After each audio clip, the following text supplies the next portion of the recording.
G'day everybody and welcome back. I have another YouTube video for you today. This time I'll be looking at my speedrun for StarCraft 2 Wings of Liberty. And this run actually got the world record for me. Albeit only just, but if you guys have been watching my Twitch streams, you'll know I've been trying really hard to find this world record.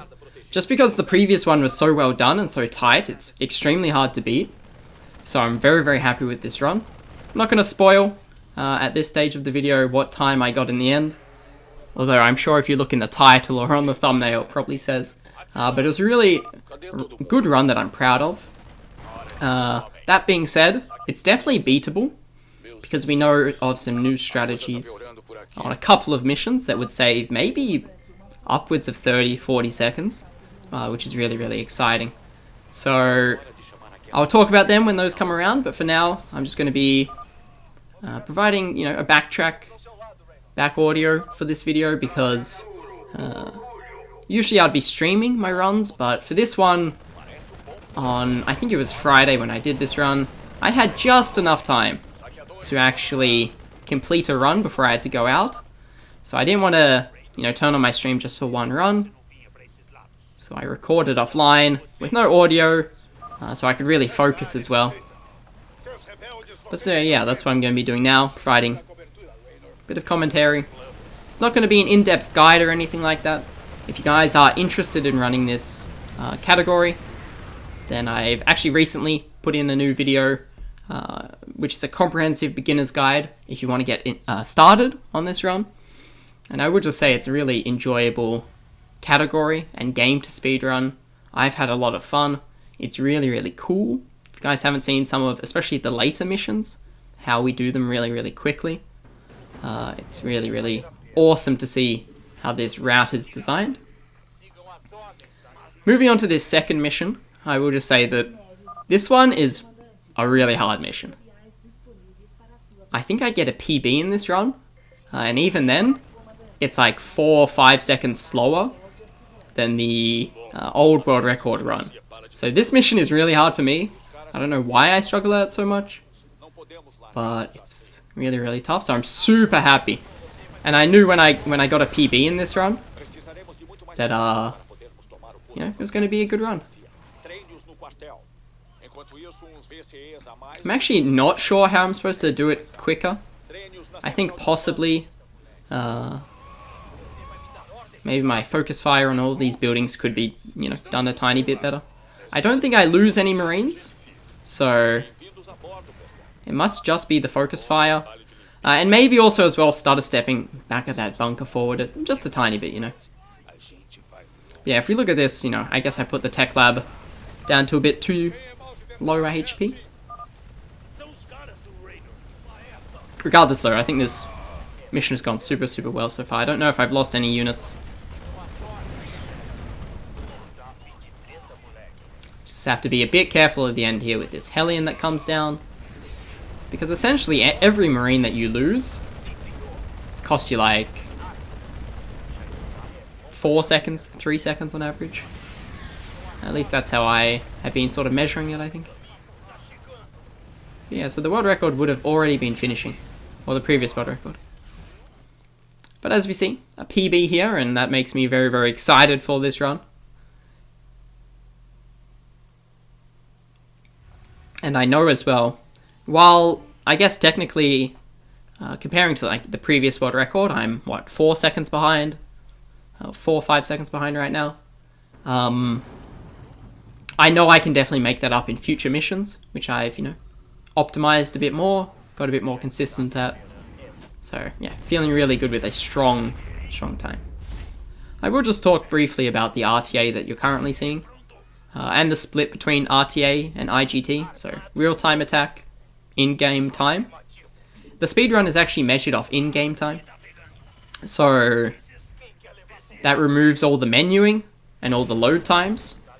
Ideally, in a perfect world, we would run this game on RTA, but because everyone's PCs are different, StarCraft is also kind of notorious in how slow it sometimes loads missions, and it's definitely not consistent. Because of that, we have to do in-game time. So the time that you see at the end screen of each mission, which I'll calculate it, I'll go back and look at the end and put into a spreadsheet, is the time that determines if I have the world record. The RTA is used for tiebreakers, and also just, for your own personal timekeeping as well. But that means that in these missions, in this RTA, my PBs might actually be time losses, even when I haven't lost any time on that mission. So don't look too much into these numbers. They really should just be used as a guide at this point. But if you do see a PB, it means, very good things usually. And there's a few instances where, compared to my previous personal best, I've changed routing. So that's resulted in, different RTA time splits in this, but I'll point them out when they come along, so don't feel too worried. The personal best that I had before this mission, or before the world record, even though the RTA was, let's see, an hour 45:42, compared to the world record RTAs of an hour 46:19. So, like 30 seconds there, right? I had actually beaten it in RTA, and that was purely due to loading times, because ZPR's previous world record had faster in-game times, so he was actually doing the missions faster than me. So that's kind of, the reason why we use in-game time, just in action. Now, as you can see, the mission is 0 hour, which is not the most interesting mission. Usually, if I'm streaming, I'll, be going around the map, killing all the Zerg bases, so it gives me something to do. I would be finding the Easter egg on this map, the Tauran Space Marine. I'm actually going to have a look out during this commentary to see if I see any Tauran Space Marines. If I do, I'll point it out, but it's... I believe the way the Easter egg works is that just occasionally on the Hyperion you'll see a Tauran Space Marine floating around in space. He might be in a toilet, I'm not sure. But yeah, because I wasn't streaming this, you can literally just go AFK once you build a couple of bunkers. And I think at this point I'm eating lunch. I was eating some adobo, which is a Filipino dish. And it was very, very salty as well. So I was like downing gallons of water. I honestly felt so dehydrated. It was like no amount of water that I would drink would fix it. So yeah, that was my life at this time. I also do go around saving the rebels, but you don't have to. The main reason I do this is, just in case this was the world record run, I wouldn't want you guys in the comment section, chastising me for letting the rebels die. So that's the main reason why I go around and save them. But I'm really lazy, so I do it with barracks. It actually has no benefit. They don't give you any money, they don't give you, any research, something like this. I'm pretty sure if you don't, save the rebels, you have everything you needed in this run. Like, I don't know, it might give you money, it might not, I actually have no idea, but even, without it, you don't actually need it, so. The main thing that you do need in this run is, the Protoss research, 25 of them for the drop pods, which we'll be getting to, and, decides what missions we choose to do. We definitely don't go for the missions that give us Zerg research. They're, pointless for us. So yeah, this mission is an enjoyable time to go and grab a snack. But yeah, I think I'll also use this time to just talk about what else is happening on this YouTube channel coming up. Hopefully I'm getting back into making more consistent YouTube videos. Funnily enough, I think I made a New Year's resolution. Actually, I have it right in front of me. Here, I'll read it out. It's 52 videos, 2,000 subs, and 2,000 followers on Twitter. As it stands, I've posted one video on YouTube, and this will be my second. I am at 942 subs on YouTube, I think. So, you know, it's going to be a lot more work. And on Twitter, I think I'm at 1,700 followers. So, yeah. I looked at this the other day, and I realized that I hadn't done anything for the first 6 months of the year. It's a good start to my New Year's resolution. But I was feeling a bit motivated and a bit like, yeah, I should do something. So, be prepared for more YouTube videos. Mostly around StarCraft 2, I imagine, but there probably will be some on other topics. And maybe even, you know, not just ladder, not just guides. Maybe some more like lore talk, speedrunning, tips and tricks, that kind of stuff. Things that I think, I'll be honest, I've been watching a lot of YouTube for other games. You know, Kingdom Hearts, Final Fantasy. And I really like what they do. Those kinds of videos that they make. Where they make, you know, like various knowledge videos, I guess. It's hard to describe without giving away my ideas, you know. But maybe some of that stuff will be coming out soon, so. I'd like to hear any suggestions, anything at all. If you guys have any videos you'd like to see, just let me know. I think here when I was attacking the bunker, yeah. I wanted to see if the SCV would spawn. I'm kind of paranoid on these missions like 0 Hour and All In. I'm paranoid that one of these voice lines is going to get triggered and I'm going to lose time. So that's sort of why I was just attacking the bunker, to trigger that voice line that I know does happen when your bunker takes damage. So yeah.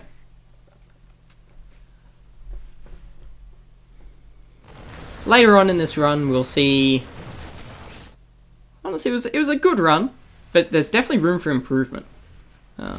There's probably 2 missions in particular, which, you know, I'll point out that can definitely be improved. Like, we know that they can be improved, and they can be improved quite a bit. So I'm actually very excited for the future of this speedrun. If you guys are interested at all in speedrunning, like, I would love to see more and more people running this game, as well as Heart of the Swarm and Legacy of the Void. What I'm doing here with the medics and marines, I'm just sort of, I'm trapping them. They're gonna die. Sorry, I should have warned you. Avert your eyes if you don't want them to die. But these buildings actually drag units towards them. You know, they drag a bunch of Zerglings and a Hydralisk. And one day when I was doing this mission and I did this, all the Zerg units like pulled up, and then a massive flood attacked me and actually overwhelmed me, and I almost lost the game. I had to lift up my command center and fly to the corner. So I was trying to replicate that, because I wanted to see if it would be able to break through. But spoiler alert, it doesn't. Yeah. Talking about other campaigns as well, I think I will probably do the Heart of the Swarm speedrun again. There's been a lot of innovations recently with that run, to the point where the world record beat my old world record from last year by about, what was it, earlier this year? I can't remember exactly. By about 10 minutes though. So it's actually a huge time save. So I'm very, very interested to learn those strategies. I've had a look at it. Some of them are pretty cool. And I'll definitely make another, you know, a guide for everybody if they really want to get involved in the speedrunning of that game as well. Talking about Legacy of the Void though, I don't know if I'll get to that one anytime soon. I might, but don't count on it.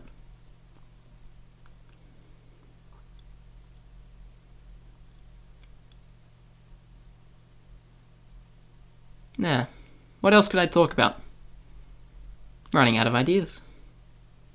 I guess now's a good time just to say, you know, hit that like button. Why haven't you hit that like button already? Is this how famous YouTubers do it? They always pester. They have a pop-up box that says, you know, hit that like, hit that subscribe button. I think I was actually looking at my YouTube statistics yesterday, And this is the other one that you always hear, right? It's like, well, it turns out 82% of you guys aren't, who are watching my videos aren't subscribed. Let's make that 50-50. I don't know. But if you are one of those people who watch my videos and are not subscribed, why not hit that subscribe button? It'll make this a lot less awkward. The other thing that's happening in my life is I'm competing in the EPT. I have the season finals coming up where I've been drawn an insanely tough group, which consists of, you know, World Champion Reina, GSL Champion Maru, GSL Champion Zest, and then Australian ESL ANZ Cup Champion Probe. So, you know, it's going to be an easy one for me. The real question is who comes out second in the group. That's what I think is probably the most interesting question. But yeah, so I'll probably, since I got this world record, I'll just be playing a lot of StarCraft 2 ladder, trying to get prepared for that. And if you guys, you know, do cheer me on for that, I would really, really appreciate it. Yeah, I'm always very, very grateful when you guys, you know, are around, supporting, sending me love. It's one of the reasons why I do play, you know, this game. Don't worry though, there's only 2 more minutes left on this mission. And something interesting is about to happen, maybe. I think, yeah, it's about this time where the Hydralisk and the Marines come up, or Zerglings come up, sorry. And they attack this.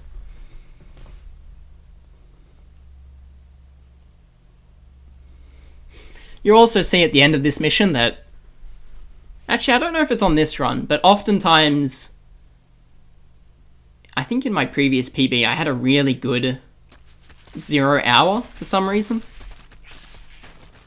I don't know why, but so you will see possibly an RTA time loss here, but like I said, it doesn't matter because loading times are removed and also menuing is removed.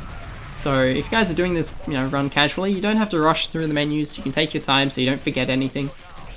You know, I try my best to be as quick as possible, but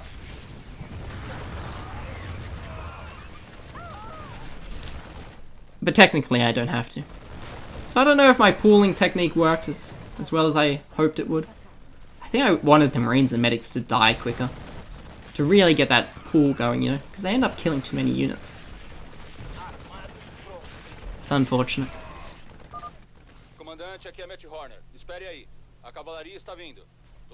Thank you, Matt Horner. But seriously though, why is Reina like, take your time, Matt, no rush? Like, come on, I want to get on with the speedrun, you know?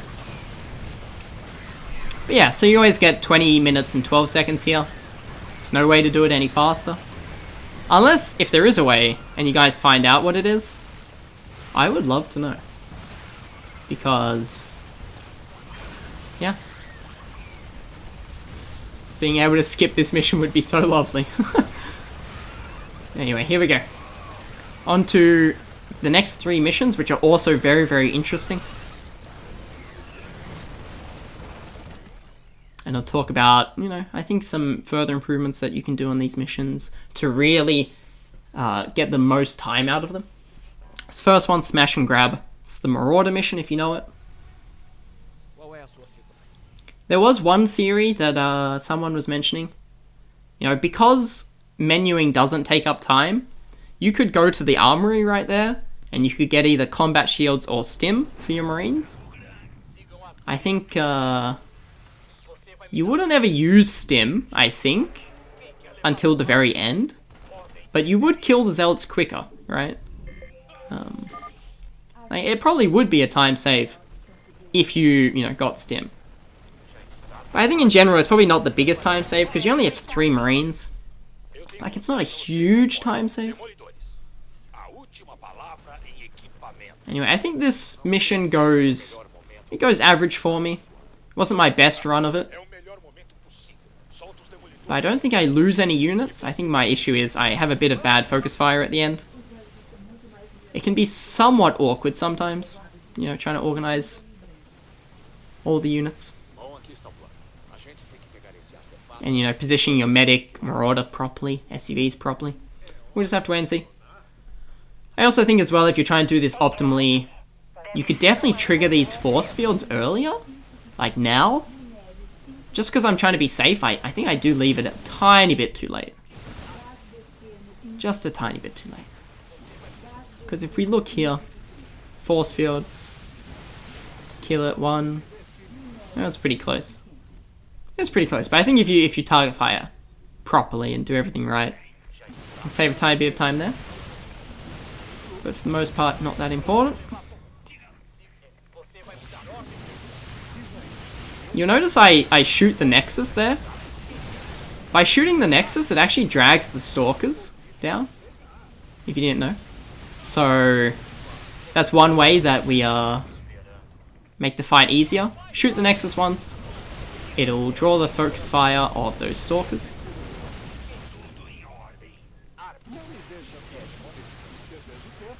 Wasted a tiny bit of time there, but I think it's the biggest deal. Just need to get through this as quickly as possible. I think I do split up my Marauders incorrectly at this last point. Ooh, see? I'm sort of screwing it up. Ah! And I end up losing a Marauder. Not the biggest deal, but I definitely do screw it up. I think as well you want to be kiting back with this Marauder medic, so that your units get... Oh my god, I trapped the SCV by the way. I think I panicked super hard when that happened. Yeah, I think you want to pull that third Marauder medic back so that your units don't have to run up to the Zealot. I think that's an additional time save. So that was a 328, I believe.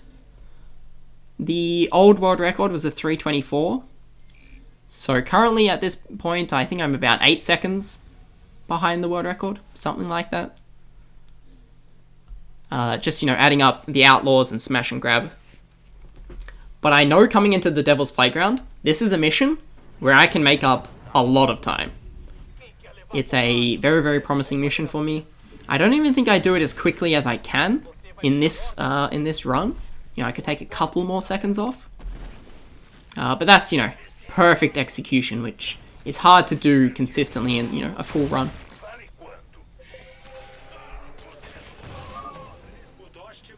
So one recent change I've made is that I've sent this barracks to this location. The reason why I send that is it actually reveals the area around this base so that you can easily shift queue your first command center. That was one issue that I used to have, finding time to properly position this first command center. Because really you want everything to be queued up and then just be able to tap back to them and unload the SCVs. And to really get a time save, I'm going to need to figure out a way to do this section more effectively. It's okay, but ideally I'd want to get around to this other location where the Reapers spawn before the lava goes back down, so then I can go back and, you know, unload all the SCVs. By unloading these Reapers earlier, I would be able to kill the hatchery quicker and move on faster. That's the logic behind this. And then if you do the end bit really, really well, it becomes like, I think possibly you could do this in 2 minutes 50 seconds. I think. It's possible. It might not be doable, but it's possible. I'd also love to find a way to get past this spine crawler without it killing 2 of my Reapers just then. Kind of unfortunate targeting, but it is what it is. Because imagine if I had 2 more Reapers there at this end. It just makes the end bit a lot safer. You know, I'd have 8 Reapers. Probably. Shift queuing around this isn't really important. Because I only just barely get that minerals, right? But if you keep all of your Reapers alive, there's actually minerals further up as well. So if you're doing it really, really quickly and you keep all of your Reapers alive, I think you could reach the further up minerals and take off 5 seconds. But we're talking like... That's a lot. That's a lot to do. But yeah, so now with that mission, which I think was, you know, a 258, 259, the world record, the old world record run was a 308, because there was 1 mistake on that mission. Meaning that we're tied, currently. Currently tied. Going into Welcome to the Jungle, which is always tough.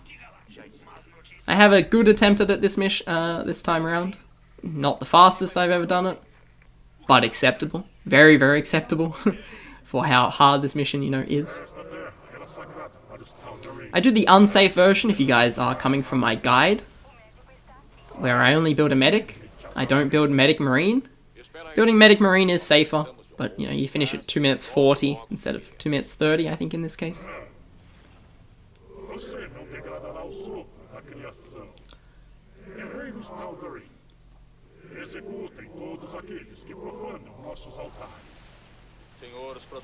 And actually, the secret that I learned for making this a lot more consistent, just the medic version, is to unhotkey your medic at the end at this fight.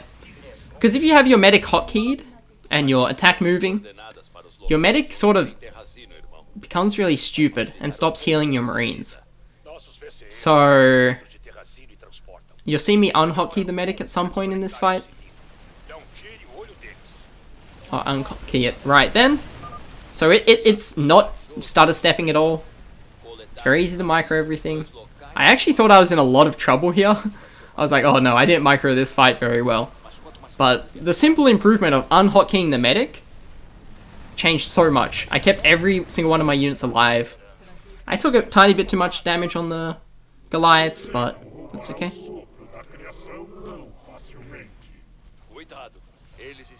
Now we just have to get this research, which it was close. There we go. That's the mission. 2:30. This last voice line doesn't actually count. It's when you return the gas canisters. So even though that's an RTA loss compared to my PB, it's not as big a loss as you would think. Because I think in my PB, not only did I get them down quicker, but I also skipped that voice line at the end. So you'll notice that we went on to Brutal for the Great Train Robbery. We play this mission on Brutal, even though it's the normal any % run, just because it's quicker, and also, sort of another auto-scroller. You can't really speed this mission up. You can definitely lose time on this mission, but you can't speed it up. So because playing on a high difficulty, we consider that fine. So essentially, you could play any mission in your normal any % run on hard or on brutal. I believe this is the only mission where it's faster to do it on a higher difficulty. I might be wrong. Someone might discover a interesting strategy one day. But honestly, I think it's fair. Anything that speeds up these auto-scrollers, I think should be welcomed. So that's the other main reason. You'll also notice that we're playing the game in Portuguese, and because we have a bit of time to talk about that. Essentially, Portuguese is the fastest overall language. For an example on how voice lines will impact time, while on the last mission, Welcome to the Jungle, the voice line didn't count at the end, on some missions, it does count. Like, it's not consistent. So, on something like Mobius Factor later on, which is the medevac mission, you have to wait until the very end for all the voice lines to end before the timer stops. Okay, even though you finished the mission at 2 minutes 50 or something like this, the voice lines will keep going and going. And it actually caps it. So you actually can't get faster than 304, we believe, just because you have to listen to all the voice lines and they each take up a certain amount of time. If we could find a way to skip a voice line, then it would be, faster. But currently we can't do that. The other reason is that there's voice lines in missions that will take up time. So, the big example of this is Zeratul, the Protoss missions. And we'll see that on Whispers of Doom. When he's at each of the shrines, he'll be there talking, and the game won't progress, but the timer will still be ticking until he finishes talking. So Portuguese Zeratul speaks really, really fast, about a minute quicker. It's honestly like a minute in time save than the English counterpart. So that's the main reason why we use Portuguese, because overall it's the fastest. Now, if you're doing individual missions, sometimes, you know, Chinese is faster or Italian is faster. But someone has done the maths. I haven't checked it, I just go off what other people have said, and the maths and work that's been done by the community. But yeah, we believe that Portuguese just is the fastest overall. Talking about this mission though, just very quickly, the goal is to kill all the trains. We don't want to miss any, obviously, because that will be a time loss. And we also want to kill the last train. Because they're on a timer, they don't spawn any quicker, right? We want to kill the last train as soon as it spawns. So that's the only tricky bit of this mission. When it gets to the very, very end, you need to get to where the train spawns. Which involves getting past, you know, like some tanks and a bunch of units. You need to not lose units or else, you know, you'll take a time loss. So that's where the big tricky section of this mission is. And throughout all of it, it's about preserving your own units. These first two trains, you know, nothing to worry about. You shouldn't lose any units here, but the next trains have Ravens with Hunter-Seeker missiles, which kind of broken. If you're not paying attention or you forget about it, you know, just say goodbye to half your army, you know. So it's something you definitely need to look out for. And then the later ones with the Blue Flame Hellions and the Dominion Hit Squad as well. You just need to be careful not to lose any units. Overall, this is a relaxing mission. One that anybody could feasibly get quite good at, just with you know, a couple of times practice. The other thing we get as well is we get all the Zerg research on this mission. Zerg research isn't really used in this run, but we will use the first layer of Zerg research, which is the bunker upgrades. I think you have the choice between the turret and extra health. So we choose the fortified bunker upgrade, just to help us on the dig, which we'll see later. Because we use bunkers quite effectively there to clear out some units.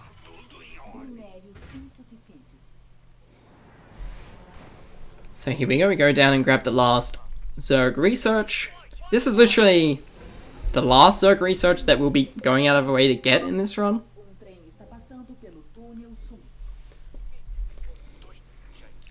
Especially because we don't need them. They don't make missions faster. They might make the missions safer, but the time loss going out to get them, or you know, having to do additional missions would just not be worth it. It's the Protoss research where we really make up a lot of time.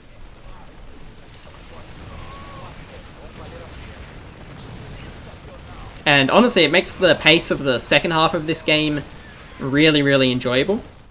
Essentially, every mission after this one, it essentially happens at a breakneck speed. You're never slowing down. The dig is a tiny bit slow in the first few minutes, but it's one of the most intense missions. Probably the most intense mission in the entire run. So once you get past this, it's just all-out speedrunning. It's very, very enjoyable. You're completing each mission in like 3 minutes, 4 minutes. It's kind of cool to think about that we do the second half of this campaign essentially in, I think it's about 20 minutes, you know.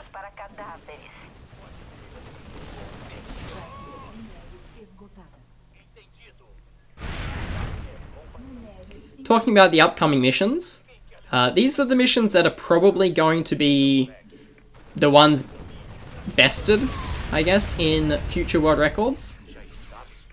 Cutthroat. In this run coming up, I think I do in 4 minutes and 11 seconds, 4 minutes 14, something like that. Which we know is slow. It's faster than the previous world record, but recently, and I mean very, very recently, there's new strategies that have come out. And so I can consistently do it in practice at a speed of like 4 minutes.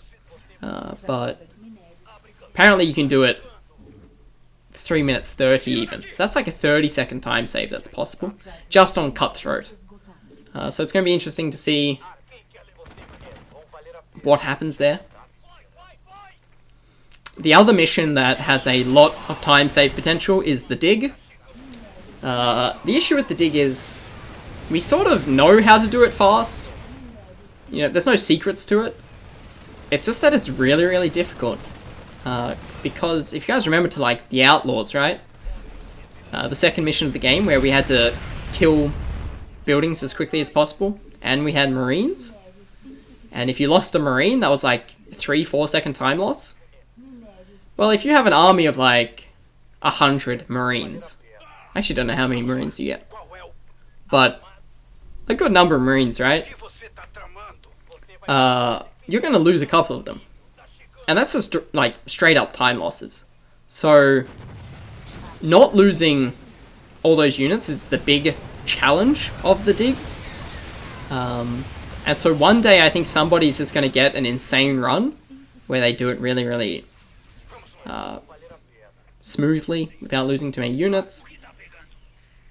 And we know that this is possible because someone has actually done it in practice where they played on the slowest speed, which I guess is called slower. Obviously the game speed that we play on for this run is faster, or fastest, sorry.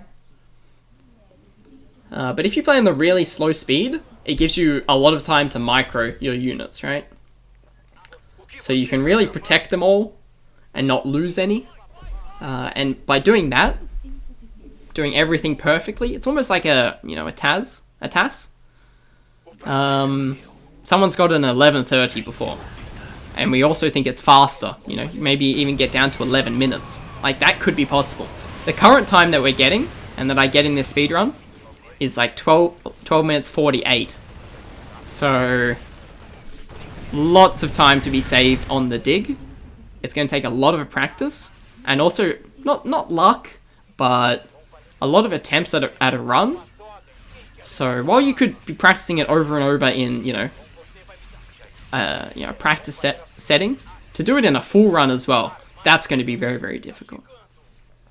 But with those two results, I think it's possible that we cut off like 40-45 seconds from the speedrun, which would be really, really insane. Apart from those two missions, while what I've done in this run isn't perfect, like the Outlaws is not world record pace, when it definitely could be, right? There's nothing stopping me from getting that. Yeah, the rest of the missions are very much just about execution.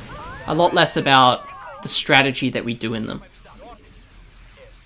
So, yeah, that'll come about eventually, but not an immediate time save, just by changing a strategy or a route or something like this.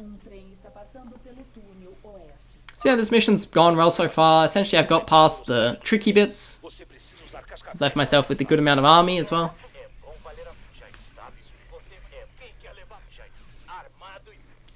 And at this point, I'm really preparing myself. This is, another mission where you can have a bit of a break. You can't fall asleep, of course, but does allow a tiny bit of downtime before you do the trickiest section of the run. Or at least the trickiest to get an amazing time, One thing you'll notice in this mission as well is I've actually been hiding my war pigs. Just so that I don't actually let them die, I like making sure they're alive at the end, just so they can really, really help out with killing the train as quickly as possible.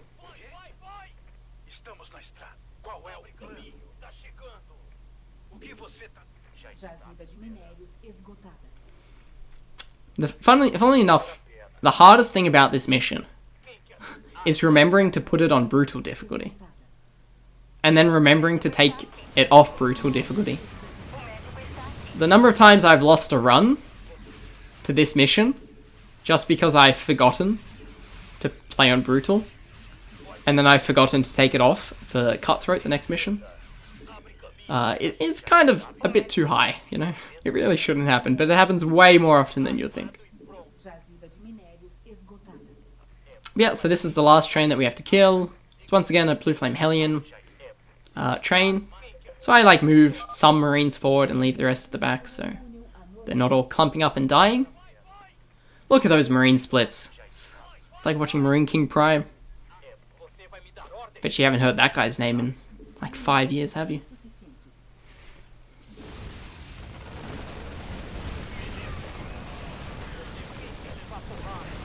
So there we go. Nice and simple.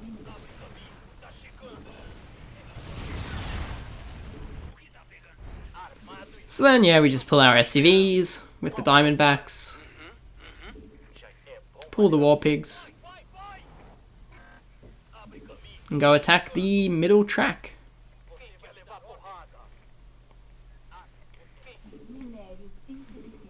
So, in a full run, I think the fastest anybody has ever gotten is a 1959. I have never seen a 1958. I don't know if it's possible. I honestly used to think that 20 minutes was the fastest that you could do it. But then I found out that you could actually do it in 1959. So that was already a stretch.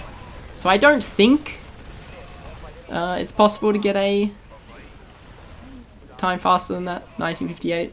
At least in a full run. It is possible to get a faster time if you come do this with, you know, upgrades. So if you're doing just an individual mission run. And that comes about because you have access to ghosts with nukes, right? So you can nuke the train as soon as it spawns. And that's like a 1951 or 2, something like this. But with Marines, I don't know if there's a faster solution. Because I think Marines does have the highest DPS, right? So there we go. Great train robbery. It's over. And as I said before, we see that I lost, what, 0.5 seconds on that mission? That is literally just from loading times, so we don't have to worry about any of that. As a running tally, I believe that I am a couple of seconds behind, maybe 1 or 2 seconds behind the previous world record. Cutthroat is a mission where I make up a lot of the time, I do believe. So the change that we've made is we send this first Marine straight up to trigger these mineral patches, or whatever they are, mineral boxes. These mineral boxes are actually huge. It's 150 minerals each, and they respawn every 2 minutes. Not only that, but also this Marine was just not behaving today. It's supposed to follow my units, thank you. Not only do they spawn every 2 minutes, they also don't spawn if there's units nearby.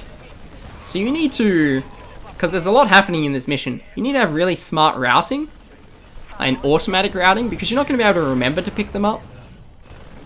Yeah.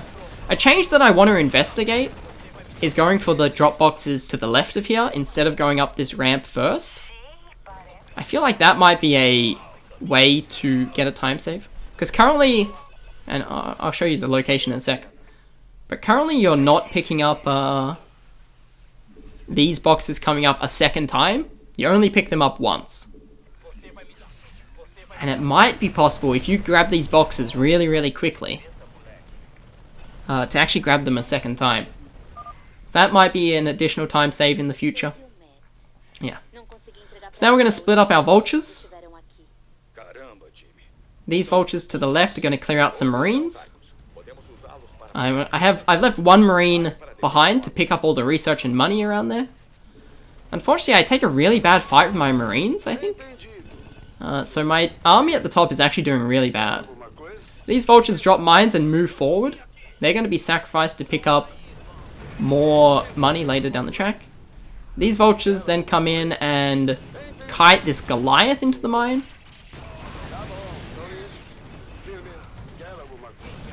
So yeah, I've lost too many Marines with this with this army. So usually in the past I've gotten it at this time. Like 10 seconds ago, I've triggered this cutscene. And that results in you beating the mission at 4 minutes. But I didn't do too well today in this run. because I also didn't collect those 150 mineral boxes. So yeah, there's a lot of optimization that could still be done on this mission. It's a very tough mission, but kind of rewarding. Like you see, there is all these mineral patches. So if you win the fights with the Marine Medic army better, then you're going to be in a nicer spot. Still though, I think the old world record for this was 4 minutes 20. So we're still going to get a time save. I'm also wondering if there's a way to do, you know, pushing up this ramp more effectively. Decided to bring my SCVs for this fight, but I don't know if they even added anything. But yeah, so that was a 4:10, 4:11. An actual time loss compared to my PB for RTA, but still 10 seconds quicker than the previous world record. So by my reckoning, we're 8 seconds ahead.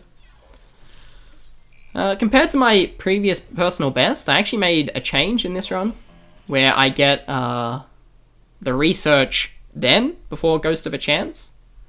So we're actually going to see that I make a time loss in this mission, but that's just because I changed my routing. We'll then make a time gain automatically on the dig, but you know, it balances out, right? If anything, it should be a tiny bit faster, this current method, because you have to go through less loading screens.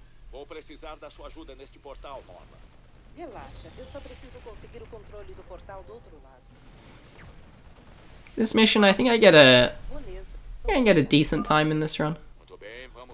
The world record for this, the individual world record for this mission is 6:25, I believe, which is something that I've got in practice. But in a full run, it's more often that you get, you know, 6:30. So you did see a mistake I just made. You're supposed to dominate that first Marauder and then snipe, but my shift queuing was wrong, so I accidentally sniped and didn't dominate, meaning that my Nova got slowed down by concussive shells. So that means, you know, it's like a 1 or 2 second time loss.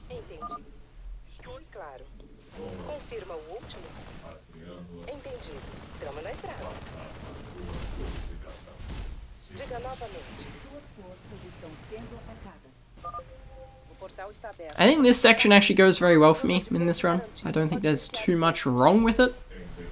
You can definitely go faster, but I just tried to be, you know, safe in this run, I think. And by going faster, I'll show you what I mean. At this point, I see my Nova's actually taking quite a bit of damage. That's why I'm being safe. I pull one low health Reaper away so a voice line doesn't trigger later, just in case. But I could have sent the Reapers forward, you know, quicker here. But it still works out. Raven casts. It's pretty much a perfect section. Not too much to do better. This is one of the missions where, although those voice lines add to the timer, as you can see, but the voice lines at the end of this mission actually don't count. So, just one of those missions where there's no consistency in this run, for some reason. I don't really know why. I think my Nova took a lot of damage. She might have actually stopped running for some reason. Like, she's almost dead at this point. So I think I lost 1 or 2 seconds. But as soon as this nuke goes off, boom, mission ends now. So it's like a 3:30, 3:31, I think. But they keep talking, of course, for a long time. Like I said, I get a time loss here, but that's just due to the menuing, the routing change. So I'll make that 6 seconds up straight away on this next mission. Which, if you guys know what the next mission is the really hard one. We're going to do our big shop of the game. It's the second last shop we'll be doing. And it buys pretty much everything we need. The last purchase that we're going to make in this game is actually to get the mule, the orbital command for the command center before Supernova. But that's the last one. So we're pretty much done with our armory. Don't need any more upgrades. So this fight at the start can actually be a little bit annoying. You need to make sure you don't lose any of these units, as well as the marine that you send forward. has to not take any damage. If it takes damage, unfortunately, it won't be able to make it past this upcoming Stalker. Or at least it won't be able to make it consistently up. So. But we did this one really well, so. We also kill the cannon after the cutscene's triggered. Meaning that we don't have to go back and kill it. If you kill it too early, it triggers a voice line, so. So this is the mission where someone's played on slower and got an insane time. In a full run it is much harder because a lot is happening, units die very, very quickly. I would actually be interested in seeing how many units I lost in this mission. Because I don't even do that good of a time. In practice, my personal best on this time is 12:10, which is a really, really good time. My best... Oh, sorry. In this run, I get 12:48. 12:48 is not that good. The previous world record got a 12:40. When I say it's not that good, 12:48 I would have been so happy to get, 2 years ago when I got the previous world record. But, ZPR's world record was 12:40. This dig is not that competitive, 12:48. So, if someone gets the dig in their run, they definitely are in with a great shot to beat the world record. And I also think I would be definitely one of the candidates who could achieve that.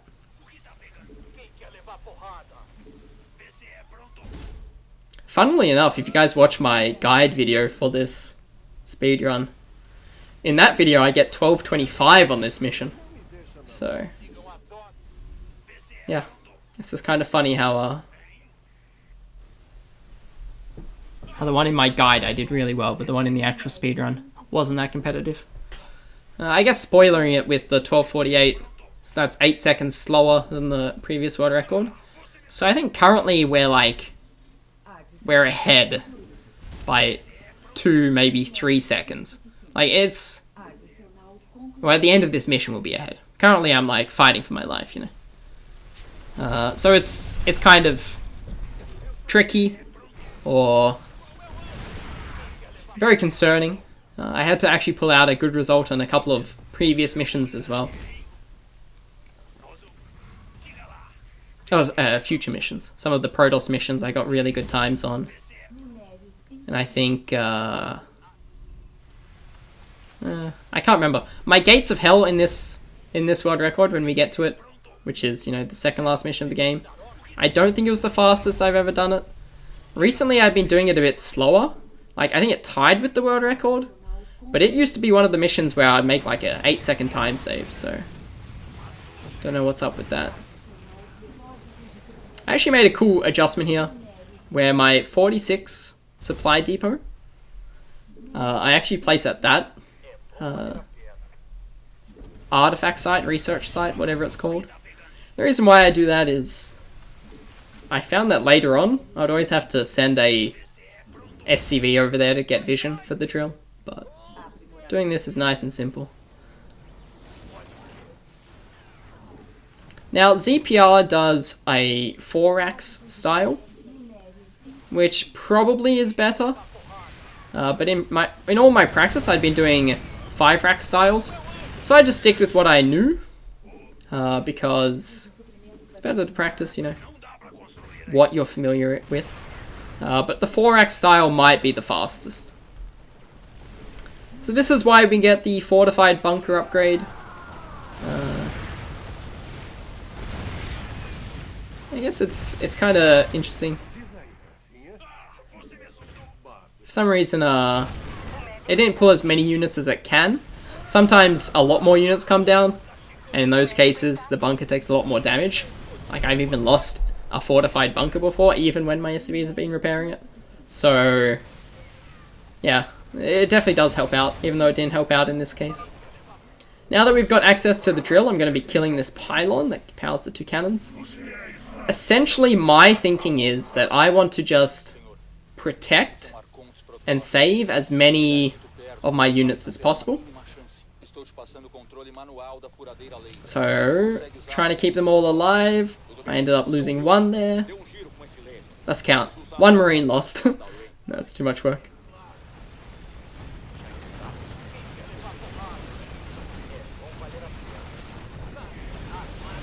Okay, only 1 Marine lost so far. We're going good. And you definitely want to kill this pylon as well. 2 Marines lost. Oh no, it's all gone to shit. But yeah, by killing that pylon, it means that the 4th Colossus won't spawn. Which is always tricky because you always tend to lose units just to that. Oh my god, 3 Marines dead. It's terrible.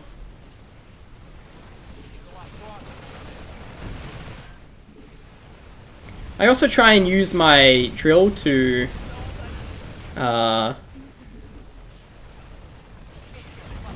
kill cannons and pylons that are powering the cannons, so that I don't have to fight the cannons directly and possibly lose units. That's the main thinking that I've got here. One adjustment that I'm seeing as well is that I should probably take a person off gas, because we definitely have too much gas. I mean, it's probably still worth it to build some more medics though. I think I definitely do tunnel in on just building Marines. Oh, Colossus. I lose like so many Marines. It's like 5 or 6 Marines dead, I think. My drill usage hasn't been perfect here. It hasn't been terrible, but not perfect. That's another Marine dead. Oh no. And a big section where you lose a lot of Marines. Oh my god, that Colossus is killing so many. Oh no, it's disgusting. I think that's the big time loss. Look, we just lost like 10 Marines. If we didn't lose those Marines to that Colossus, unfortunate time for me to look away. Like, I knew that I had to deal with that Colossus at that point, so... but if we kept those 10 Marines alive, then... we would have been probably completing this mission at 12:10, 12:20. Dealing with these final cannons as well, I find to be a real issue. I try and use the drill to deal with them as best as possible. Yeah. These SCVs also didn't attack up the ramp as quickly as possible. Lost a couple more Marines. Ugh. It's not beautiful, is it? So I guess we can definitely see where we made the time loss, right? It happened with,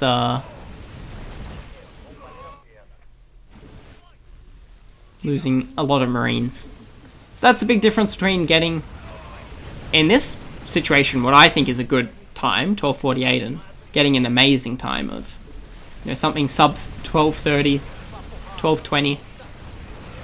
Because going by that logic of every Marine costs like 3 seconds of DPS, you know? If you consider it like that, then, you know, we've just lost 30 seconds of time, you know? I actually had to pull away, I think, so that I could get the last research. Unfortunately, you do have to wait for this voice line, so... ended up being a 12:48. And as you can see, we made that time save back. You know, minus negative 16.5. Really, it's minus 10 seconds. Just because of the routing change. Now, Whispers of Doom can be a mission that can go really, really poorly for you. It's something that it's very easy to screw up.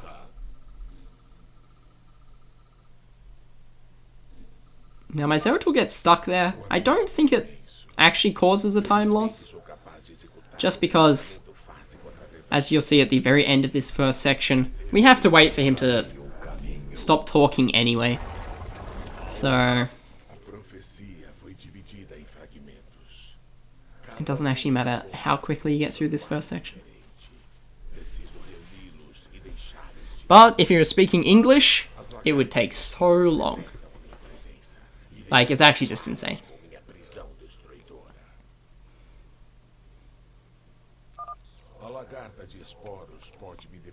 This mission as well is one of the only missions that contains what I think is, I guess, the true RNG. Most of the other missions quite deterministic. You can definitely control things a lot better. In this mission, there's some RNG with the way Mutalisk spawns. So I think I try and get like a Mutalisk skip in this mission, but I don't think I get it. But if you manage to skip it, you know, you can save a lot of time. There might be some way that you can actually manipulate it.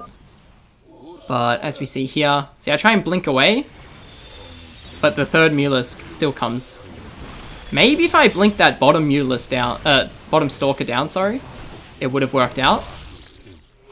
I might have actually been able to skip it. But yeah, there's some times where you can get one Mutalisk, two Mutalisk. I think it's mostly RNG, but yeah. I do delay slightly with my Zero tool there, just so I'm safe. So I think you can get a tiny bit quicker through that section. But you want to make sure all your Stalkers die, so I use Zero tool to deal a tiny bit of extra damage. Just because I've definitely had runs where I only get 3 Stalkers here, and then it's like a big time loss, you know. Luckily, we only get 1 Mutalisk fighting the Stalkers. If one of the Mutalisks there attacks Zero tool, as soon as the Overseer leaves and it loses detection, the Mutalisk just leaves. So, yeah, there's a bit of RNG in that fight as well.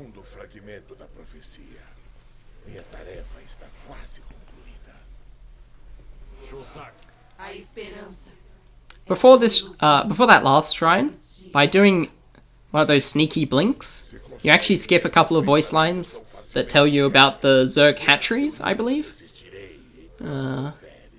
Which I think if you kill, you get Zerg research. But yeah, we just completely skip that entirely. Now the biggest section where you can get a time loss, even if it goes well for you, is this last section. Winning this fight is actually very, very hard, and you need to have really good unit management. So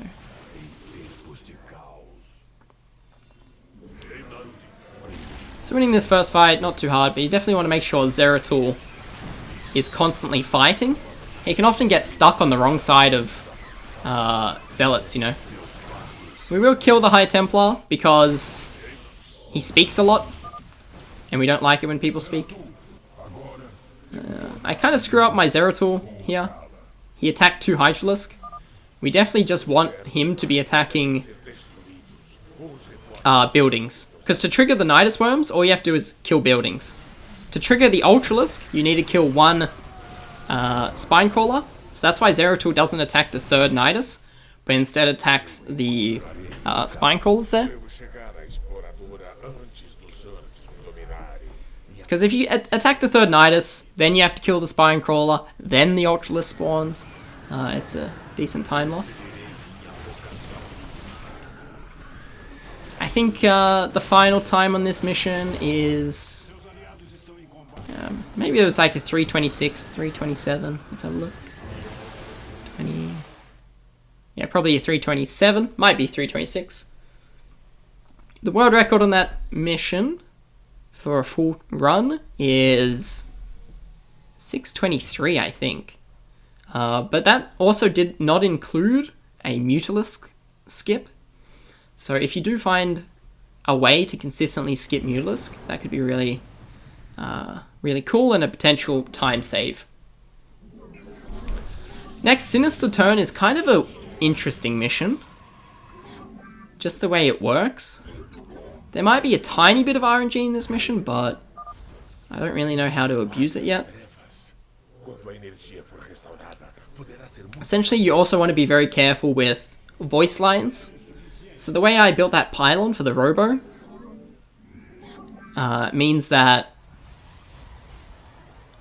there was no voice line to be associated with me finding the robotics, right?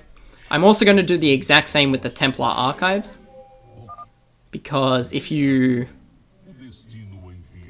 get, especially if you get the voice line for the Templar archives, it's a 5-second loss. So now there is a way to get a really fast bridge spawn. This is what I would call the average bridge spawn, or the fast bridge spawn. There is a really fast bridge spawn. We don't know how to do it. It's also a hard word to say. Bridge spawn, bridge spawn. Yeah, so if you get the slow bridge spawn, it results of you moving your probe too close to the Templar archives, and you would have got a voice line before their stalker talked to you.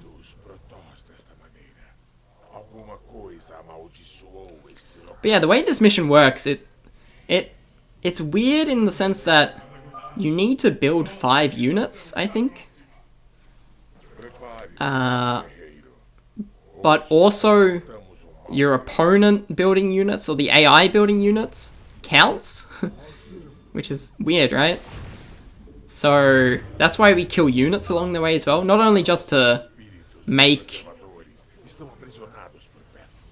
you know, it's safe for our units to get there, but also so that, you know, they build units.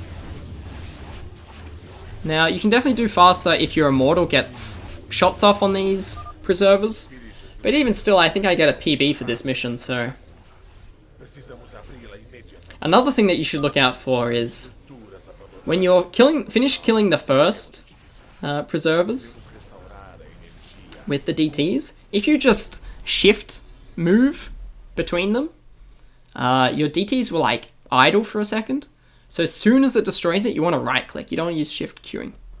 But there you go. There's a PB. Big time save. I think that was a 316, and in practice, I was always getting 320. So huge time save there.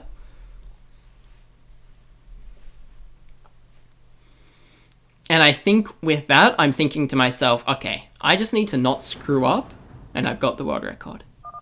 We're probably, you know, like 4-5 seconds ahead or something like this.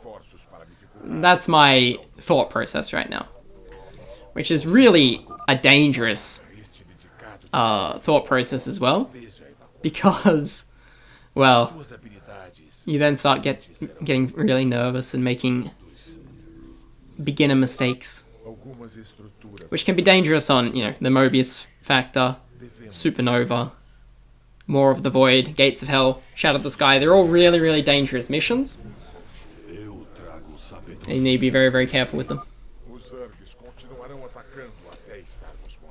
I've also recently learned about a 1-second time save on this mission. It's really, really risky to do. I've only heard about it. I haven't learnt it. I haven't even seen it, I don't think. There might be an effective setup for it, so you can do it consistently, but that might be a 1-second time save at some point in the future on this mission. But just because this run is so long, and a lot of the missions, we believe, have been essentially perfected. You know, you have to do a perfect run and do the new strategies to beat this world record. So it's kind of very tough. In the past, it would be like, if you just do the new strategies, you would beat this run. But you're going to have to do really, really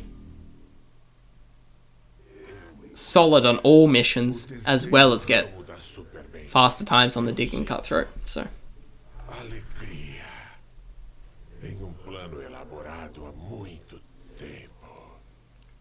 I also don't know about that pylon timing, the second pylon timing.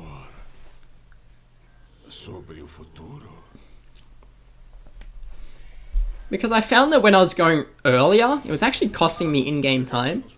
But for some reason, the belief is that it should only cost you real time, not in-game time, so I played it a bit safe and went with the timing that I knew worked.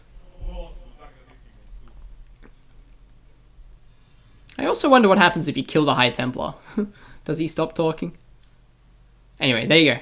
Previous segment, 0-0. What a time. So with the Mobius Factor, we'll be doing our very last armory buy of the game, which is getting the Orbital Command Center. Just for the mules. You actually don't need it for this next mission. It does make it easier, but what you really need it for is Supernova. This mission is interesting in the sense that there are a lot of voice lines, and you want to try and trigger the voice lines as quickly as possible. But the way that I'm doing it currently, I always get 308. And that's because the voice lines always, take the same amount of time and they line up back to back. So you always get 308 with this current strategy. But I know there's a way to do it in 3 minutes and 4 seconds. And not only that, it's like, I don't really know what I've done differently, like where I've lost the time, because it almost feels like as I try and go faster, it has made me go slower. Not sure. So I'm actually going to be keeping an eye out for it right now. As you can see, there's a lot of voice lines. The Goliath talks. The Marine talks. And then this voice line is triggered by you killing it. So I don't know where I lost time right there. But there's 4 seconds of time to be made up. This is all still scripted. Then I trigger the Brutalisk. So the next voice line is the Brutalisk. Sweet. Then the next voice line comes from the second data core, which I've already killed off in the background to the top, which is this voice line. If you're really quick, like, if you kill the data core, like, now, I think you would be able to get like a 2 minute 40. You can definitely do it faster than 3 minutes and 4 seconds. But people have done that only with Reapers and drop pods, so you need all the upgrades in the game, which we don't have for the full run. But yeah, so Hornet talks, Nerud talks, and the timer doesn't end until it fades to black. Now. Although it ends like 1 second before it fades to black. I don't know why, but that was a 308, which is essentially the time that you should be able to consistently get. Next mission is Supernova. This is definitely a mission that I've screwed up in the past, so I decided to play it safe. I remember when I was doing my run back in the day, 2 years ago or whatever, and this was a troublesome mission for me. I would always lose a Banshee, but I've got a lot more consistent at it, so makes me happy.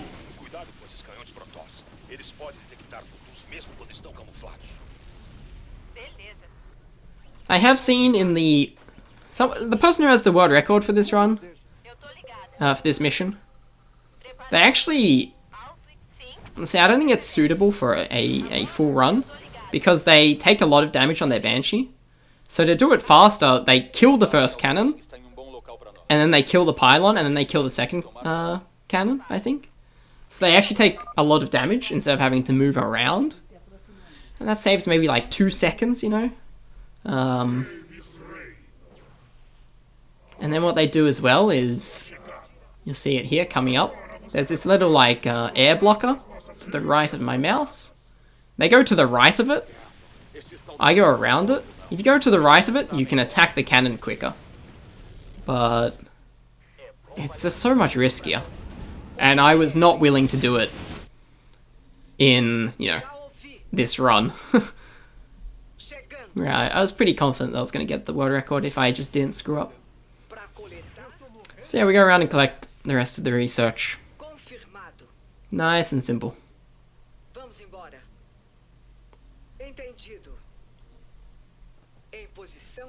The next mission is More of the Void, which is the Ghost mission.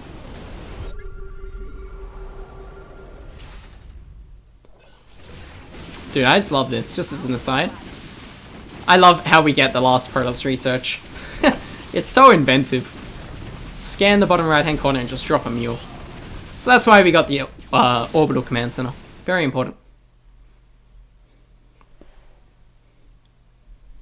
So I think that was a 251, which is probably 1 second slower than the previous world record. But you always get 250... You get in a range between 248 and 252, just depending on how well you route through it. We'll also be getting, at this point, Orbital Strike, which is drop pods, and double SCV production from the command center, which is extremely important in the Gates of Hell, the mission after this one.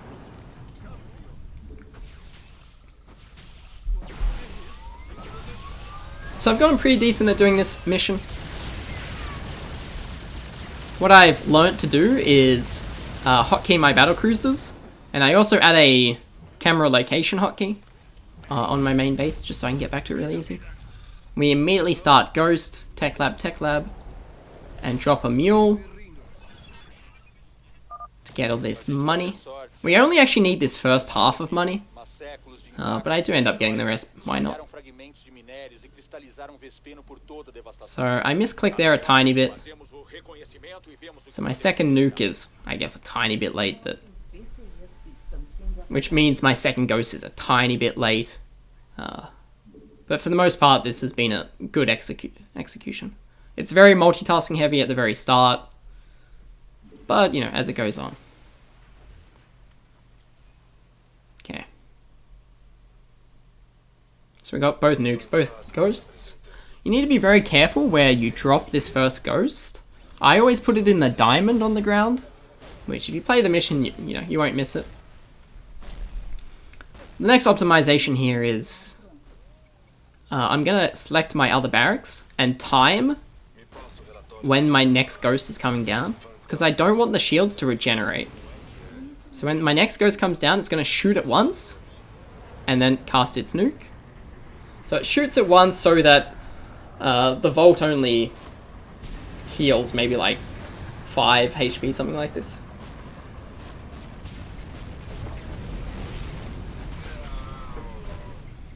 So there you go. I think this is a 223. 222 is the time that I'd usually often get, I think. So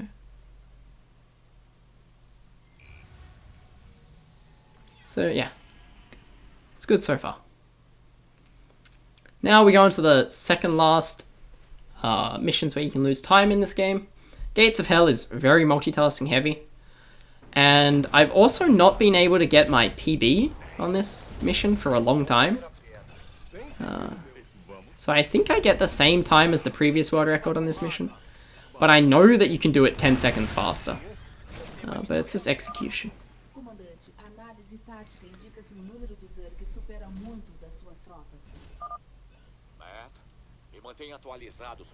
I think the big thing, I do make a mistake in this mission where I actually lose a Marine, which just, you know, it costs you time. And it's probably fair to say that probably does cost me the 10 seconds. But that's at the end, and honestly I need to come up with a better way of doing this mission so that I have more Marines. Because currently the way that I do it, I build 12 medics straight away. That's the traditional way of doing it, because you want to build 12 medics. But really you would love for those 12 medics to be the last 12 units that you build, so that you have as many Marines as possible to help you push in. So I need to come up with a way of being able to build Marines at the start and medics at the end. It's kind of a tiny bit tricky to count, so...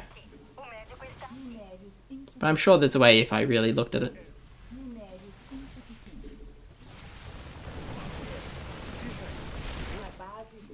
I got very scared when I almost lost this Marauder. 9 HP, goodness gracious me. That would have been a shame, eh? If I lost that.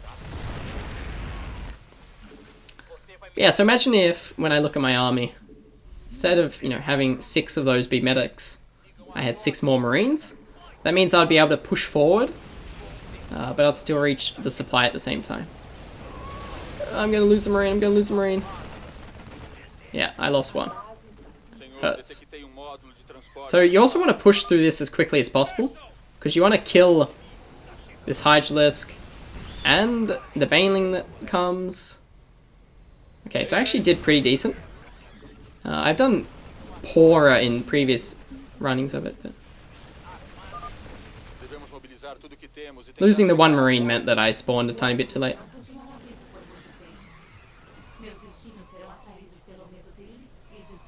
And pretty decent splitting of fire on the Night Swarms. It wasn't perfect. You'll know that you've done a really good job on this mission if no units get out of the Night Swarms. Or out of the first 2 Night Swarms at least. And then if you haven't lost any units. So, yeah. If you don't clear out the units before moving forward, then you're going to be in a rough spot, because you're going to have to attack them. It's when you should be attacking the Night Swarms, and then units come out the Night Swarms, and you have to kill them as well. That's where you get a lot of time loss on that mission. So I think it was a 350, which is equal with the world record. So going into this last mission, where 5 seconds ahead or something like this. I can't remember exactly.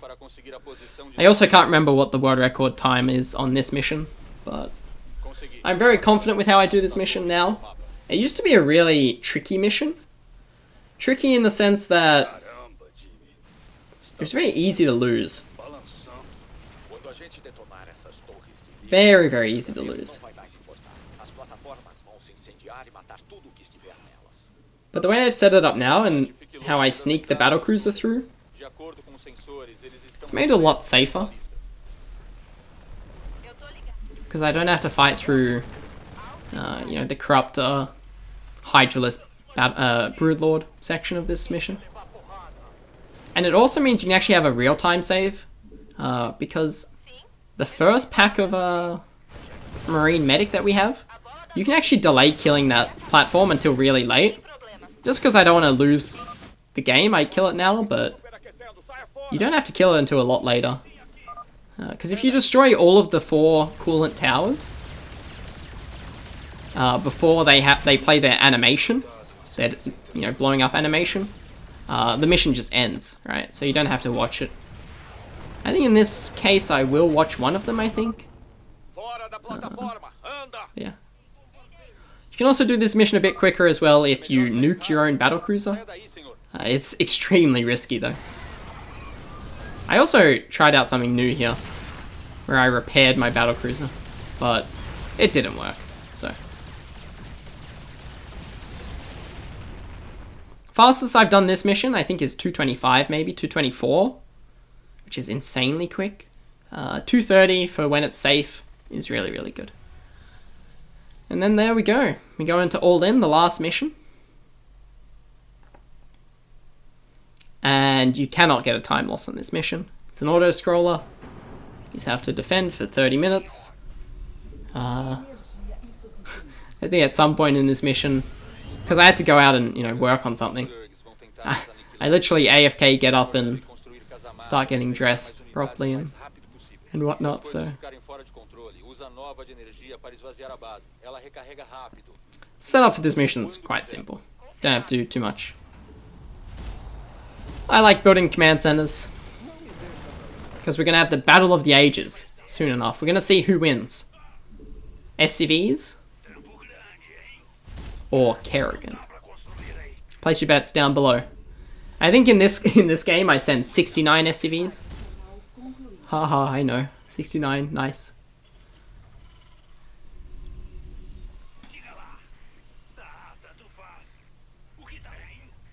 But yeah, nice and simple mission, nothing too stressful. At this point, I'm very confident that I'm going to get the world record. So it's good. I'm feeling good. I just need to not lose, I don't think I've ever lost this mission, even when I've, you know, been silly. It's pretty easy to recover.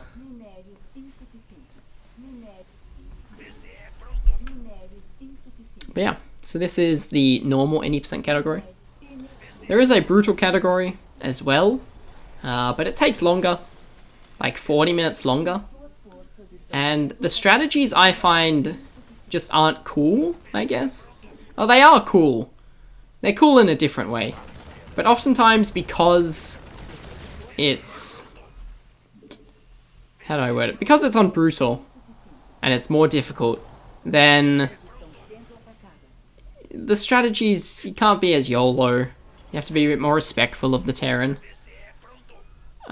Which, I don't know. I don't find it that interesting. Whereas if I was playing something in normal, I guess this run doesn't show it very well, but this normal speedrun is really, really tough to do. Like, if any of you guys think that this is easy, I challenge you to open it up and have a go, because as we can see, to get this world record, I've had to have done 156 runs. Full runs of this game. That does not include all the individual mission practice that I've done, just, you know, playing them over and over again. So I've done each mission probably 300 times, something like this, you know. Oh. Something like that, you know. So it's a very hard mission, campaign, even on normal. So I don't really find that brutal is something that I want to do. Maybe one day I'll get to it. I'll get around to it. But this is a category for me at the moment. Because I think if you guys have seen this run, it is really cool, right? Like, it's a cool run. More of the Void, Gates of Hell, Supernova, Mobius Factor. They're all so cool to do on just normal difficulty that, I don't know, I don't see too much appeal with the brutal speedrun. But each to their own, and if you guys want to start speedrunning the brutal category, definitely go check out ZPR's world record. I think he still has the world record on it. I could be wrong.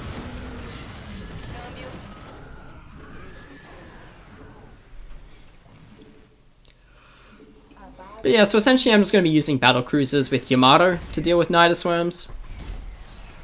It's the simple way to go about doing this mission. I also go up to something like, you know, 11 command centers, just because I like building mules and whatnot. And mining out the base completely. The other thing that I build as well is 4 Banshees. Well, I only build 1 more, but for a total of 4. And we do that so that the Nidus worms that spawn in the low ground in your base just get dealt with.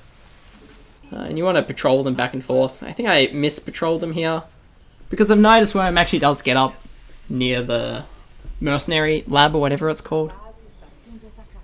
So yeah, you have to be careful a tiny bit with that. But Kerrigan's going to be attacking us soon, so I start hotkeying SCVs. I've got 29, 69 SCVs, perfect number.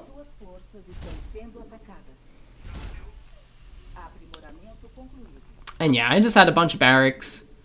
3 starports I find is a good number. Because you're gas starved, so you're just gonna, you know, slowly replace battle cruisers over time.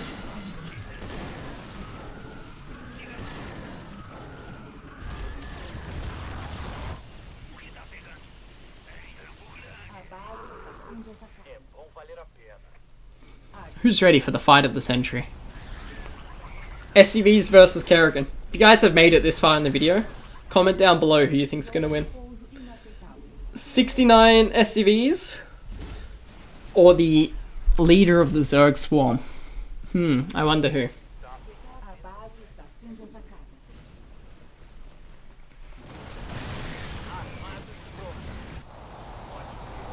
I'll also, you know, I'll put everybody in bunkers, you know, just because don't want to lose the mission, so I will eventually send out a Marine medic force to deal with one of the areas where Nidus worms spawn and just patrol them back and forth. Just because, I mean, dealing with Kerrigan with battle cruisers is kind of annoying. She always kills a battle cruiser, you know? With her, I don't know, like, psionic grab ability. Whereas Marine Medic, they just get stormed or whatever. Okay, here we go. Here's the battle. Place your bets, everybody. In the bottom right-hand corner, 69 SCVs. Although apparently it's only 66. I don't know what happened to 3 of them. What the heck? I think I was trying to delay her so that she wouldn't get close to the bunker. Oh, she's got some reinforcements. She's called in reinforcements. She's not the smartest, is she?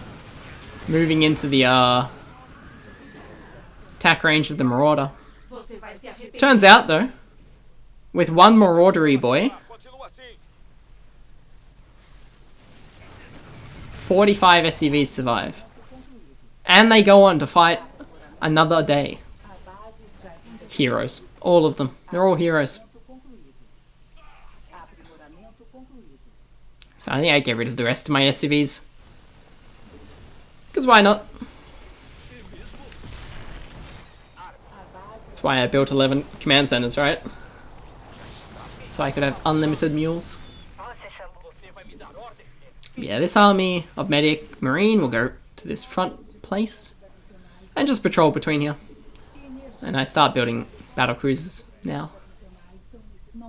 Eventually you get to a spot where you have, you know, like 10 battle cruisers and you can start just continuously Yamato cannoning every single Nidosworm that comes in. Works pretty neatly. Yeah, as you see here, this Nidosworm escaped my Banshees. It's not the best, but I'll fix that soon enough.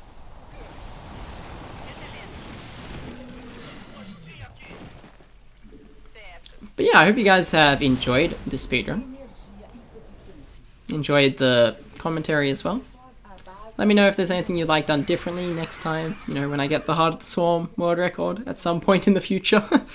Or I'm sure when this speedrun is broken and I have to beat it again, you know, when I get better at the Dig and Cutthroat. Yeah, let me know what you guys want to see differently done. Make sure you, of course, hit that like and subscribe button. Just because it, you know, helps spread this video around, helps boost the channel. Because if you guys like this content, you want other people to see it, that's the best way to, you know, to get that going.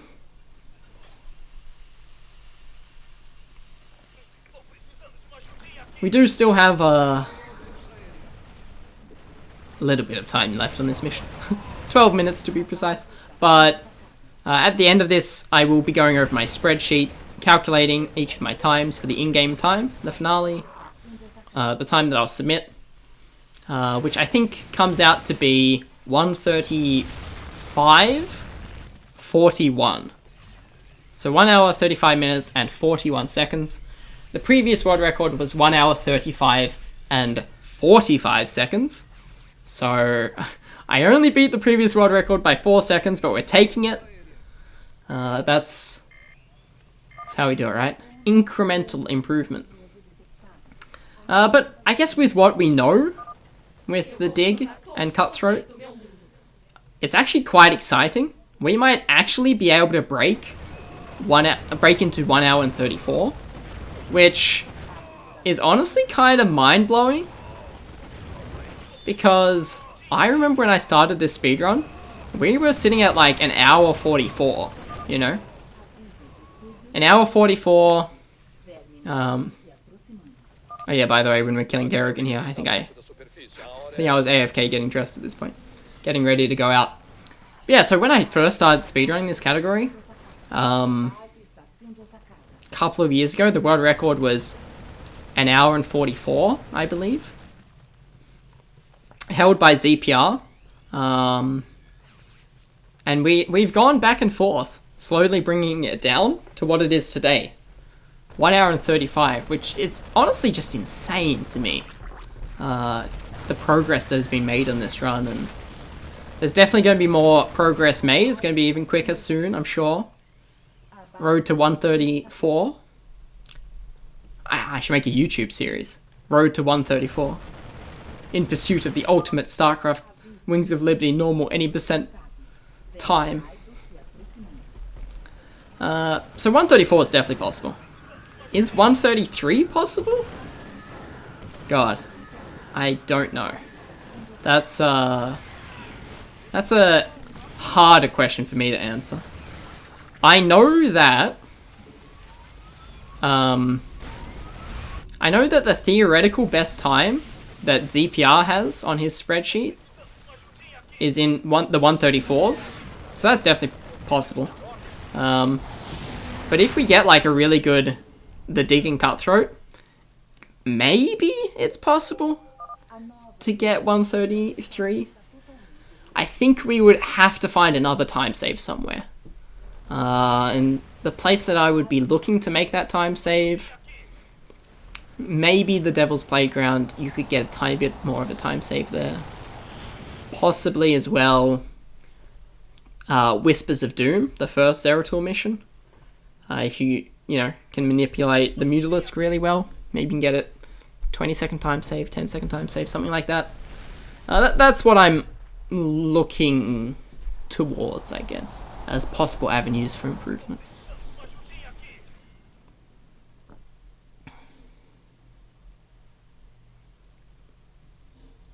Yeah, so this has been a really successful run. I don't know if there's too many obvious mistakes. Like, I'm trying to think. The obvious mistake is obviously on the dig. We lost a lot of Marines there. Lost maybe like 20, something like this. So that's an obvious mistake. Our Cutthroat also wasn't the best possible. But, I've talked at length about those two missions. But on all the other missions, Gates of Hell, we lost a Marine. That caused issues. The Smash and Grab was a tiny bit delayed in like the final fight against the Zealot Colossuses. So maybe a tiny improvement there. I guess the other time that I could improve on is Outlaws, the very second mission of the game. If I could get a 219 there, or lower than 220, that would be amazing. It'd make me feel very, very happy, but who knows when that's ever going to happen, eh? Apart from that, it's a pretty smooth run without any glaring mistakes. Oh, actually, I guess that's one location where we could get a time save. The second Zeratul mission, a Sinister Turn. If we figure out the mechanics of the really fast bridge, I got a faster than average bridge time today, but if we can figure out the super duper fast deluxe edition, then that's definitely going to be a time save as well. Probably on average of 5-10 seconds.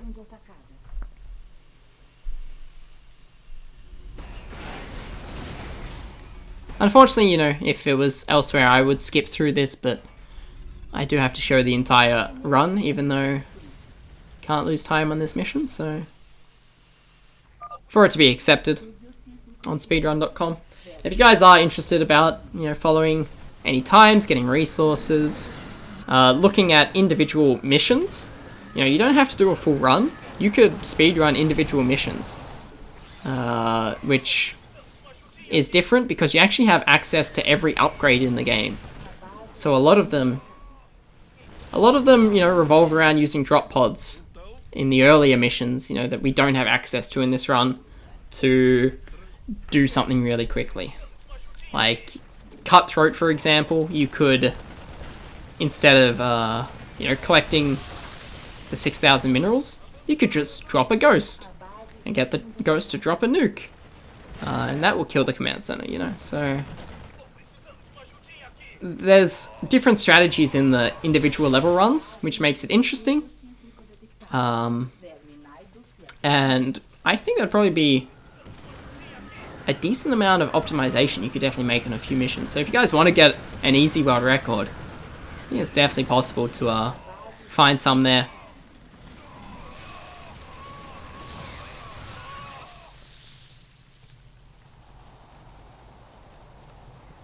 Man, isn't this just interesting? Sorry, I was just looking at these Nidus ones. Sometimes I wish this mission was harder. Or at least it's scaled up a bit harder, you know? But I guess I should just play Brutal then. You know, it is kind of a bit of a letdown, this mission. The fact that you have to play it to finish the speedrun. I honestly feel like... I mean, yeah. It makes sense that we have to do this mission to complete it all, but wouldn't it be nice if we just didn't have to play this mission? Let's just... Everybody, let's just add 30 minutes to it, you know? But I guess it is the end of the speedrun, so... The nice thing about it is, though, that you don't have to play this mission in a normal run if you're not going to get a personal best, if you're not going to get the world record. You can just relax, you know. Tried to trap her with Marines. Didn't really work, so...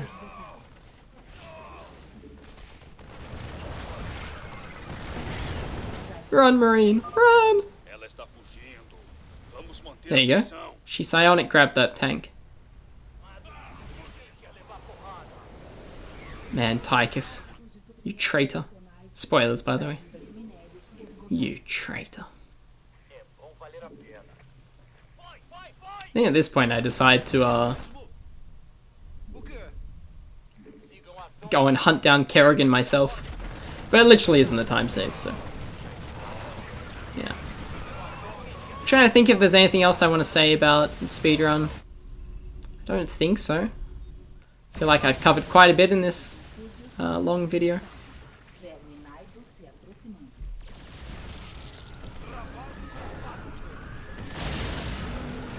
If anybody out there ever finds a way to make this mission go faster, like if anybody on the internet knows, please let me know, because it would save so much time. Talk about an easy world record. If someone figures out how to skip this mission, or how to skip 0 hour, you've just got the record right then and there, you know? Because it's 30-40 minutes time save. Did I just shoot my own battlecruiser, or was that an Ultralisk? Who was an Ultralisk? So we're getting to the very end. Exciting, exciting, I know.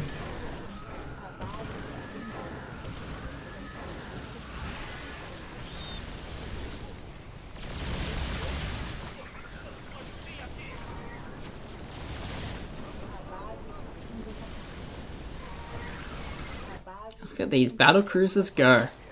Look at them go.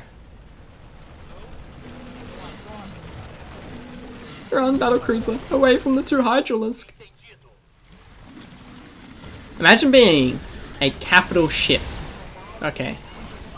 Able to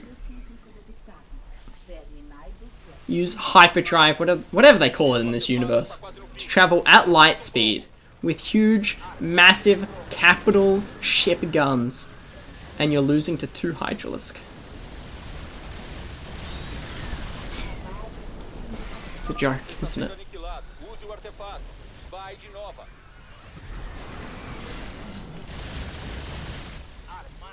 So apparently I was being overrun, but I don't really agree. But we use the artifact anyway.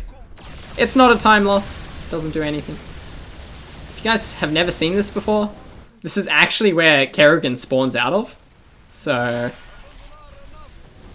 And I guess it's where they go in and kill her at... Well, not kill her, but rescue her at the end. She just like poops out, you know? Kind of disgusting.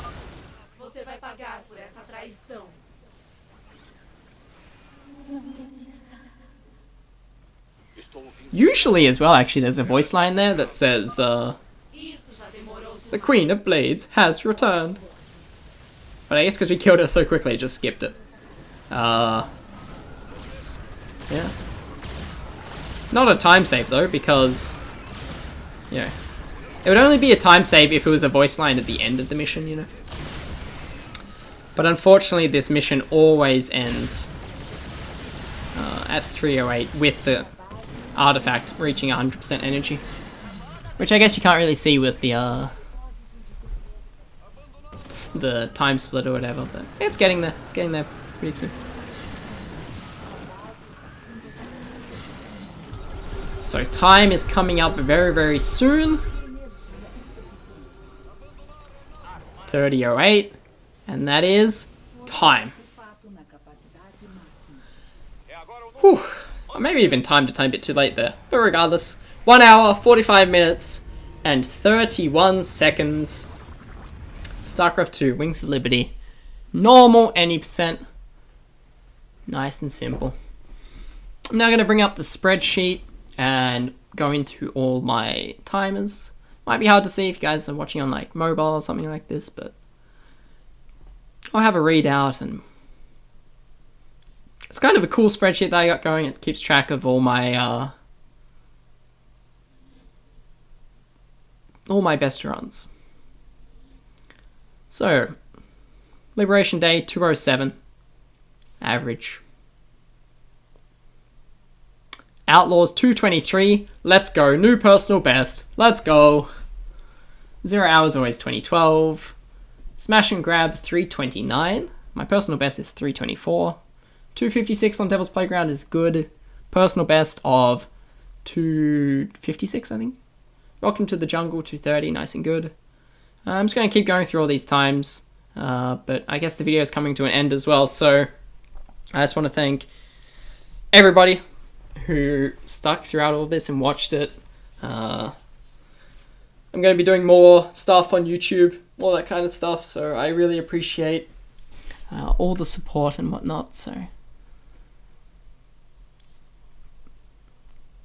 I've got the time hidden at the bottom, so you won't be able to see it until I copy and paste it over, but the final time as we get through this, by the way, 316 on Sinister Tone, really nice. 318 on Echoes of the Future, that's a good one. I think 317 might be the fastest. Supernova 251, More of the Void 223, it's nice. Gates of Hell, yeah, it was 350, but I can do that in 342, maybe even 340. Shadow of the Sky 230, nice and good. So yeah, the overall world record time to beat is now 1 hour, 35 minutes, and 41 seconds. Here's me trying to make it bigger for you. Peace out, guys. Have a good one. Thank you very, very much. And enjoy your day.